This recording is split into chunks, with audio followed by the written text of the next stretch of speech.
Welcome back to the Casual Armory. Today we've got a really fun project. Here is my old Ruger 1022 little target rifle. I picked it up years and years and years ago for almost nothing, and it has served very, very well. It's got a heavy barrel, and I purchased it just like this with a heavy barrel, a Butler Creek heavy profile barrel. And this thing is just a very fun plinker and a very accurate little 22 semi-automatic.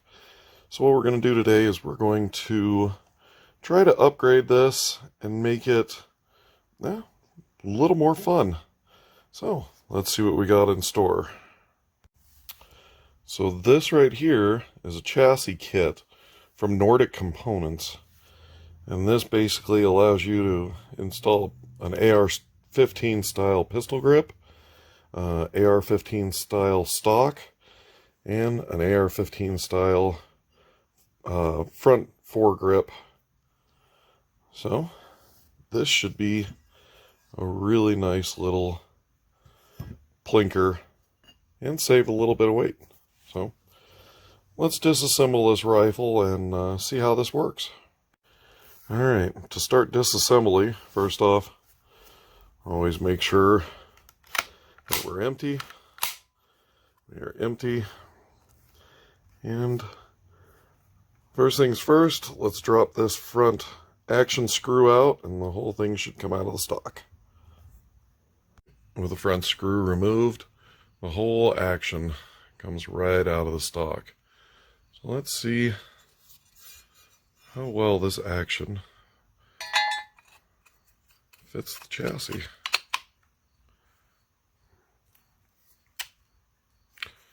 Okay. She's tight, but she slips right together, just like she should. Alright. Okay, with the front action screw in place, now we've got the action pretty much tight in the assembly. So let's look at this upper. Now what I've got is just a simple rail up here held on with 4 screws, and the kit comes with a full rail upper that also closes off the end of this buffer tube. So let's take the old rail off and see how this new one works. 4 screws are in. They are 3/32, little tiny Allen. But I had an Allen wrench. They're in, they are tight. This is a nice little setup. I kind of dig it. So now we have a little front cap that goes on up here for the handguard to screw into. So let's get that and see how that goes together. Right here. And it just slips over the barrel. It just comes in like that. And then we got 2 screws right there.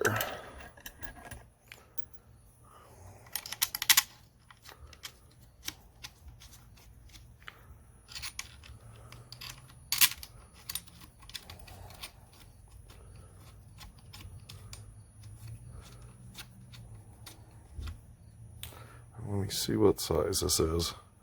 With the 2 front screws locked down, let's take a measurement of how long the barrel is back to the threads. And looks like it's going to be 16 5/8. So we're going to need a handguard for the front of it. It's shorter than 16 5/8, probably shorter than, probably in the range of 16 inches or shorter. Alright, well, I'm going to run down and talk to the local gun part shop, see what they got, along with a pistol grip. This takes the beaver tail style AR-15 pistol grip. So let's see what they've got. And first, I'm going to see about AR-15 style stock that I already have. So let me dig that out and let's see what that looks like. So here's what I got. It's a skeletonized stock for an AR-15 style assembly, and I've got a folding adapter. So let's screw this in and see how this works.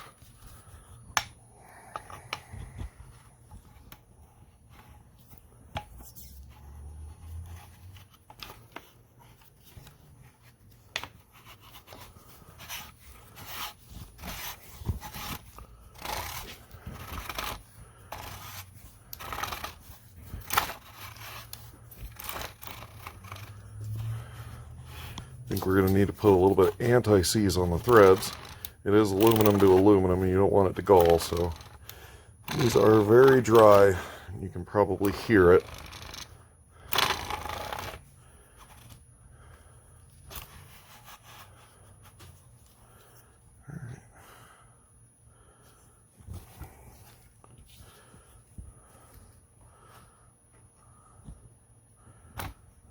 Alright.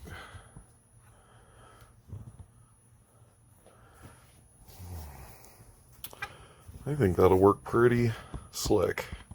Nice lightweight. It's got the hinge in it so I can fold the stock up. So I can, keep it nice and small.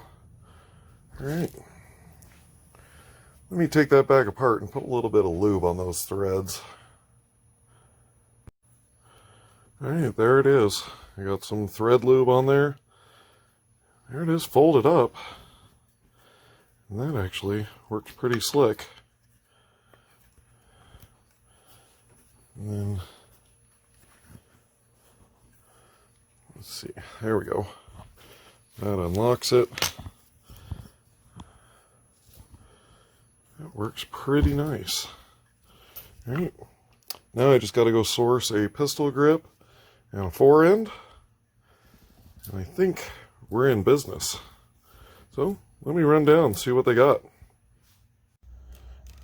Alright, after coming back from the gun parts store, in fact I went to 3, didn't really see anything that I liked for the forend, so I think I'm probably going to have to order that online. But I did, however, find a BCM pistol grip that I kind of like. And one thing I like about these, if I'm going to buy one, I really like having the little hideaway compartment in the pistol grip. It's nice if you want to carry a takedown tool or something, maybe a couple little Allen wrenches. So, well, here we are, another day, and I think I'm done with my 1022. So here's what I found for it. Now, if you remember the last video, I got a chassis system from Nordic Components. This is a billet aluminum chassis system for the Ruger 1022, and it's just a drop-in. It's super simple. Takes AR pistol grips, AR buttstock, and an AR forend, but I couldn't find the kind of forend I was looking for, so a buddy of mine managed to find this, and this is what we found. This is a Jerry Miculek branded 15-inch AR-15 forend, which I think works absolutely perfectly on this rifle. The one thing I wanted to avoid was I didn't really want rails on it, simply because the only real attachment that I've got is a sling. And I've got a braided paracord sling for it, which I absolutely love. A friend of mine makes them, and they work absolutely perfectly. But that's really the only accessory that I've got to put on the forend. It really doesn't need anything else from this. But my local FFL guy, he had a used Vortex 2x7 optic for sale, and I think a 2x7 is absolutely perfect for a little 1022, and this is the completed rifle. So let's go to the range and let's see how this little rifle works, because I am excited about this rifle, and I think this is going to be just one of the most fun little range guns that I've got. Very easy on expense. 22 long rifles, very cheap. I just picked up a bucket of Remington. It was 1,400 rounds for $90.